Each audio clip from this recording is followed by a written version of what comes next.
Hi everyone, this is Satyam before you, and today once again I am with you. I am before you to have a profound discussion, have a depth discussion on the Hindu editorial section. But before I start the discussion, I would like to request you all, please like and subscribe this channel if you are new to this one. And for the discussion, it's very important, it's very imperative, and it's of utmost importance to know about the title of this very editorial,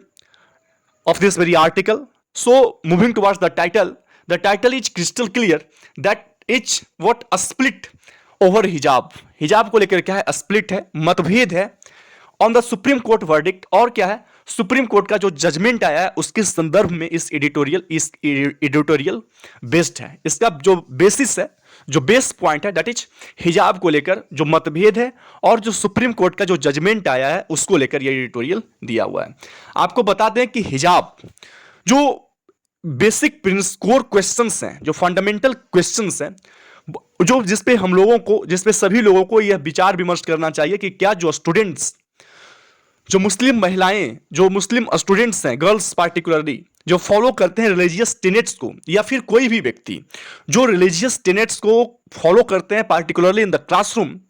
क्या religious tenets को classroom में follow करना students के द्वारा वो adversely क्या impact करता है इक्वलिटी और यूनिटी को. This is the core question जिसपे लोगों को बहुत ही प्रोफाउंडली, बहुत ही डीपली क्या करना होगा, उस पर विचार विमर्श करना होगा. आपको बता दें कि कंट्री में ये जो कंट्रोवर्सी है, ये जो क्लैश है, 30 दिसंबर 2021 को इरप्ट होता है कर्नाटका के एक कॉलेज में, जहां पे 12 स्टूडेंट सबमिट करते हैं एक मेमोरेंडम, एक मैसेज प्रिंसिपल को, जिसमें ये परमिशन मांगा जाता है कि वो क्या क्लास जो है ना हिजाब पहनकर अटेंड करें, और बल्कि ये परमिशन जो है प्रिंसिपल के द्वारा क्या किया जाता है, डिनाई कर दिया जाता है. इस डिनाइल के बाद 6 स्टूडेंट्स जो होते हैं वो इस बात को डिसाइड करते हैं, वो इसका निर्णय लेते हैं कि वो विदाउट हिजाब क्लास अटेंड करेंगे, जबकि जो रिमेनिंग स्टूडेंट्स हैं वो बाइकआउट करते हैं क्लास को. आपको बता दें कि जो हिजाब के मामले में सुप्रीम कोर्ट का फैसला है वो किसी के राइट्स का हनन करे, किसी के राइट्स से वंचित करे, this is not up to the mark, वो नहीं होना चाहिए. तो पैराग्राफ टाइटल भी है कि supreme court of India's verdict, जो सुप्रीम कोर्ट ऑफ इंडिया का वर्डिक्ट है, जो जजमेंट है ऑन द हेड स्कार्फ, हिजाब को लेकर, should not lead to denial of education rights. उसको क्या है कि किसी के शिक्षा के अधिकार को, शिक्षा के जो अधिकार हैं उससे वंचित नहीं होना चाहिए. मतलब हिजाब मामले में जो सुप्रीम कोर्ट के फैसले हैं, और उस फैसले का मतलब ये नहीं होना चाहिए कि किसी को शिक्षा के अधिकार से वंचित कर दिया जाए. So this is the paragraph title. आइए एक एक लाइन करके हम लोग एडिटोरियल की ओर अग्रसर करते हैं, देखते हैं कि क्या है. अ 2 जज bench of the Supreme Court has been unable to resolve the conflict between a girl student's freedom to wear a headscarf and a state's interest in keeping a schools a place of equality and secularism. एक 2 जज का bench जो है of supreme court का has been unable, वो क्या है, दोनों जो जज हैं वो अनेबल होती रहती है. किस बात में उनकी असमर्थता है, तो वो रिजॉल्व नहीं कर पाते हैं, वो सोल्व नहीं कर पाते हैं. जो क्लैश चल रहा होता है, जो कॉन्फ्लिक्ट चल रहा होता है, और क्लैश जो है किनके बीच में है, तो एक गर्ल स्टूडेंट्स की जो फ्रीडम है to bear a head scarf पहनने की जो आज़ादी है एक लड़की की, उनके बीच में है, और एक स्टेट का जो हित है कि किसी भी स्कूल को वो सेकुलर और इक्वलिटी वहां पे क्या करके मेंटेन करके रखें, उसके हित में. तो इस दोनों के बीच जो कॉन्फ्लिक्ट है, इस कॉन्फ्लिक्ट को सुलझाने में कहीं ना कहीं असमर्थ रही है 2 बेंच की जो जज जो है वो. इट इज अनफॉर्चुनेट, और ये बेहद क्या है, दुर्भाग्यपूर्ण बात है कि clear verdict did not emerge. जो क्लियर वर्डिक्ट है, स्पष्ट जजमेंट जो है, जो निर्णय है, वो इमर्ज नहीं हुआ फ्रॉम द इलेबोरेट आर्ग्यूमेंट. जबकि इलेबोरेट आर्ग्यूमेंट दिया गया, बहुत ही विस्तृत तौर पे, बहुत ही स्पेसिफाइड तौर पे आर्ग्यूमेंट दिया गया, तर्क वितर्क दिया गया, कुतर्क दिया गया. Advance before the court for and against the Karnataka government war on the bearing हिजाब. जो कर्नाटका गवर्नमेंट के द्वारा यह प्रतिबंध लगाया गया कि वो हिजाब को नहीं पहने, और इस प्रतिबंध पे जो है पक्ष और विपक्ष दोनों में तर्क दिया गया, इलेबोरेट आर्ग्यूमेंट हुआ, और उस आर्ग्यूमेंट को एडवांस किया गया, रखा गया कोर्ट के सामने, बट उसके बावजूद कोई भी क्लियर वर्डिक्ट उससे नहीं निकला. द स्प्लिट वर्डिक्ट रिफ्लेक्ट्स, जो यह स्प्लिट वर्डिक्ट है, जो मतभेद वाला ये जो वर्डिक्ट है, वो किस बात को रिफ्लेक्ट करता है, तो reflects the division in the wider society. जो वाइडर सोसाइटी है, उसमें कहीं ना कहीं विभाजन को दिखाता है ऑन इशूज, और कैसे इशूज पे, कैसे मुद्दे पे, कंसर्निंग सेकुलरिज्म एंड माइनॉरिटीज, अल्पसंख्यकवाद जो है, अल्पसंख्यकवादी जो माइनॉरिटीज है, जो सेक्युलरिज्म है, इस बात को क्या करती है, कहीं ना कहीं इस बात के, इस मुद्दे पे डिवीजन जो है, विभाजन को दर्शाता है। Justice Hemant Gupta rejecting the idea that hijab could be borne in addition to the uniform. Justice Hemant Gupta, उन्होंने इस बात को नकारा कि जो आइडिया है कि हिजाब कुड बी बॉर्न, कि हिजाब को पहना जा सकता था in addition to the uniform, uniform के एडिशन में, has held that permitting one community to be a religious symbol to the class will be the antithesis of secularism. उन्होंने क्या बोला कि किसी एक कम्युनिटी को इस बात का परमिशन देना कि वो रिलीजियस सिंबल को क्लास में वियर करे, ये क्या होगा, antithesis to the, antithesis to the secularism, धर्मनिरपेक्षता की जो है वो एंटीथेसिस होगा, मतलब उसके कन्वर्स होगा, उनके रिवर्स होगा। वो सेक्युलरिज्म को क्या है, फॉलो नहीं करेगा अगर किसी आप एक कम्युनिटी को आप ये परमिट करते हैं कि वो रिलीजियस सिंबल को क्लास में क्या करे, वियर करे और अटेंड करे।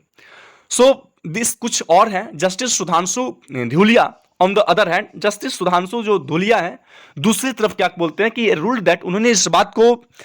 रूल किया, ऑर्डर किया और कहा, asking to remove the head scarf, उन्होंने कहा कि जो हिजाब है उसको रिमूव किया जाए। At an institution gates is an invasion, मतलब इंस्टीट्यूशंस के गेट्स पे, संस्था के गेट पे आप बोलते हैं स्टूडेंट्स को कि हिजाब को उतारना है, ये कहीं ना कहीं क्या है, इन्वेजन ऑफ देयर प्राइवेसी, किसी व्यक्ति की निजता, जो प्राइवेसी और जो डिग्निटी है, जो गरिमा है, उस पर कहीं ना कहीं आक्रमण किया जा रहा है। The issue is why a head scarf that does not interfere with the uniform cannot be a matter of choice without being a target of hostile discrimination, and whether the hijab is going to be used to deny girls or students the rights to education. अब ये जो मुद्दा है कि क्यों जो head scarf है, जो हिजाब है, जो क्या करता है, that does not interfere with the uniform, जो यूनिफॉर्म के साथ कोई भी हस्तक्षेप नहीं करता है, उसमें कोई भी इंटरफेरेंस उसका नहीं है, can not be a matter of choice, ये क्यों नहीं मैटर ऑफ चॉइस पे डिपेंड करना चाहिए, है ना। जब तक हिजाब है वो कोई धार्मिक, है ना, वो धर्म से इंटरफेयर नहीं करता है, यूनिफॉर्म से इंटरफेयर नहीं करता है, तो उसको चॉइस पे डिपेंड क्यों नहीं होना चाहिए। Without being a target of hostile discrimination, बिना क्या है कि होस्टाइल डिस्क्रिमिनेशन मीन्स हिजाब जो कहीं से स्कूल की यूनिफॉर्म के साथ छेड़छाड़ नहीं करता, इंटरफेयर नहीं करता, तो वो जो शत्रुतापूर्ण मतभेद है, तो उसका बिना निशाना बने हुए किसी का पसंद का मसला क्यों नहीं होना चाहिए। या जो हिजाब है is going to be use, उसको ऐसे यूज किया जा रहा है ताकि वो डिनाई कर सके गर्ल स्टूडेंट्स का जो राइट्स है एजुकेशन का, जो अधिकार दिया गया है, राइट्स दिया गया है एजुकेशन को, वो डिनाई किया जा सके। This is the core questions. Justice Dhulia represents this view point when he assets that, justice Dhulia जो इस बात को तब रिप्रेजेंट करते हैं अपने व्यू पॉइंट को जब ही असर्ट दैट, इस बात को वो असर्ट करते हैं, इस बात का वो दावा करते हैं कि discipline should not be at the cost of freedom, जो डिसिप्लिन है, जो अनुशासन है, आजादी की कीमत पर नहीं होना चाहिए।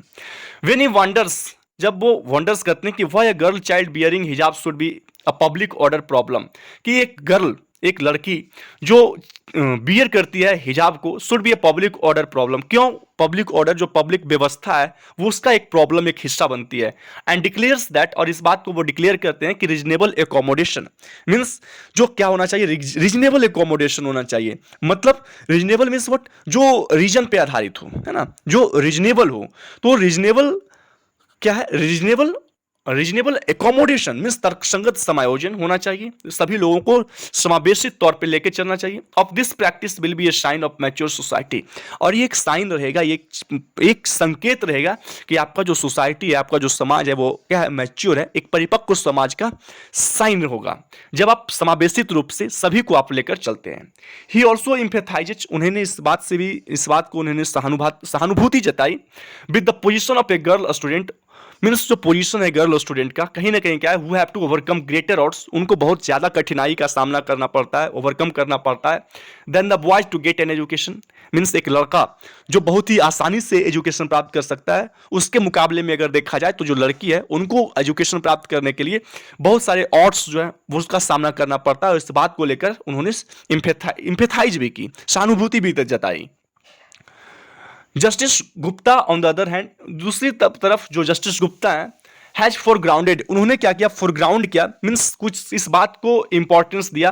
कि discipline as the essential hallmark, जो डिसिप्लिन है कहीं ना कहीं एक टिपिकल फीचर है, एक टिपिकल कैरेक्टरिस्टिक्स है of a secular institution, secular धर्मनिरपेक्ष संस्था का, इन ए डाइवर्स कंट्री, एक ऐसे कंट्री में जो विविधता पे है, जो पूरी तरह से विविध है, बहुत सारे धर्म के लोग हैं, संप्रदाय के लोग हैं, कास्ट हैं, क्रीड हैं, तो वैसे देश में जो डिसिप्लिन है, जो इक्वलिटी है, वो काफी क्या है, एक इसेंशियल हॉलमार्क होता है, एक बहुत ही टिपिकल फीचर होता है। And rules that the government violates no constitutional principle when enforcing prescribed uniform, और इस बात को रूल्स किया, इस बात का ऑर्डर किया कि जो गवर्नमेंट जो है ना, अगर इन्फोर्स करती है एक प्रिस्क्राइब्ड यूनिफॉर्म को, एक एडवाइज्ड यूनिफॉर्म को इन्फोर्स करती है, लागू करती है, तो वैसे उस बात से जो गवर्नमेंट है कोई भी कॉन्स्टिट्यूशनल प्रिंसिपल का वायलेशन नहीं करती है। He goes to the extent, उन्होंने इस बात को भी कहा कि saying the constitutional goal of fraternity would be defeated if students are permitted to carry their apparent religious symbol with them to the classroom. उन्होंने इस बात को भी कहा कि कॉन्स्टिट्यूशनल गोल ऑफ फ्रेटर्निटी, जो संवैधानिक लक्ष्य है फ्रेटर्निटी का, भाईचारे का,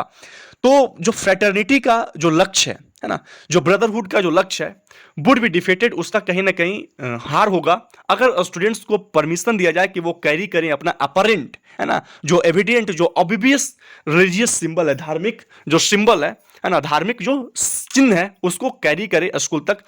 क्लासरूम तक, तो उससे कहीं ना कहीं जो भाईचारे की जो भावना है उसमें कमी आएगा। तो इस बात को भी उन्होंने कहा। फिर the split verdict has given rise to the question, जो स्प्लिट वर्डिक्ट है, जो मतभेद वाला जो जजमेंट आया है, उससे कहीं ना कहीं एक क्वेश्चन खड़ा हुआ है, और क्वेश्चन ये है कि whether matters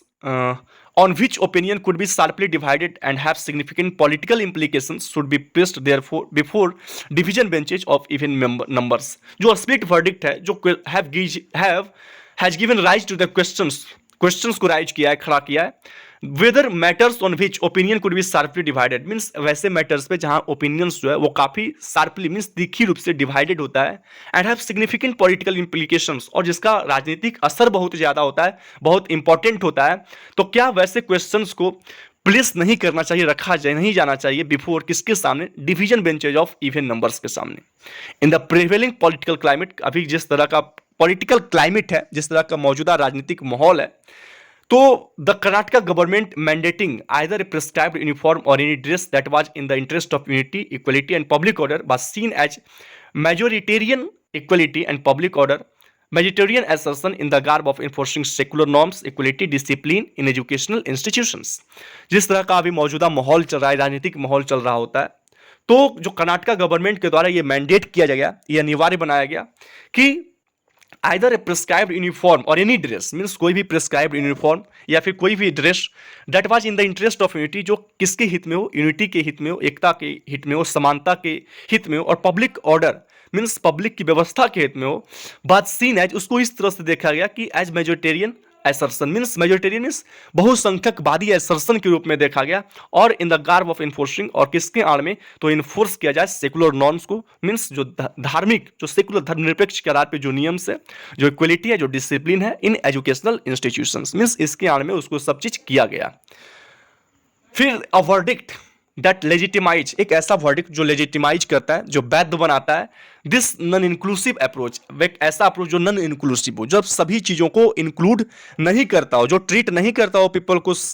not treating people the same based on religious gender, है ना, रिलीजन के आधार पे, जेंडर के आधार पे, तो ऐसे non inclusive approach to education and policy, शिक्षा में और एक नीति में, दैट में लीड टू डिनायल अपॉर्चुनिटी, जो इस बात को लीड कर सकता है, जिससे क्या हो सकता है, किसी की जो अपॉर्चुनिटी है, जो आशा है, जो अवसर है, उसको डिनाई किया जा सकता है। टू मुस्लिम वीमेन, पार्टिकुलरली जो मुस्लिम वीमेन है, उनको will not be in the countries interest, वो कंट्री के हित में नहीं होने वाला है। मतलब एक ऐसा वर्डिक्ट जो नॉन इंक्लूसिव अप्रोच को भी लेजिटिमाइज करता है, वैध बताता है, तो वो उससे क्या हुआ, कहीं ना कहीं जो डिनायल होगा अपॉर्चुनिटी को मुस्लिम वीमेन को खास करके, और ये जो बात है, कहीं ना कहीं जो नेशनल इंटरेस्ट है वो उसके इंटरेस्ट में नहीं होने वाला है।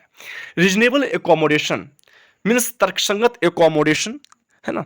शुड बी द कोर्स, ये एक जरिया होना चाहिए, एक वाजिब उपाय होना चाहिए, एज लॉन्ग एज द हिजाब, तब तक जब तक हिजाब और any wear religious otherwise does not detract from the uniform, means school की जो यूनिफॉर्म है, जब तक हिजाब या कोई भी धार्मिक अथवा अन्य पहनावा जो है स्कूल की यूनिफॉर्म से डिट्रैक्ट नहीं होता है, अलग नहीं होता है, उसका वाजिब उपाय होना चाहिए। क्या होना चाहिए? तर्कसंगत, एक रिलीजियस जो है ना, तर्कसंगत अंडरस्टैंडिंग होना चाहिए, तर्कसंगत क्या होना चाहिए? अरेंजमेंट होना चाहिए, है ना। तब तक, जब तक वो डिट्रैक्ट नहीं हो यूनिफॉर्म से। This is the end of this very article, and I think you all have understood it very. So thank you. Have a nice day. फिर we will meet next day. Till then, have a nice day and bye bye all of you.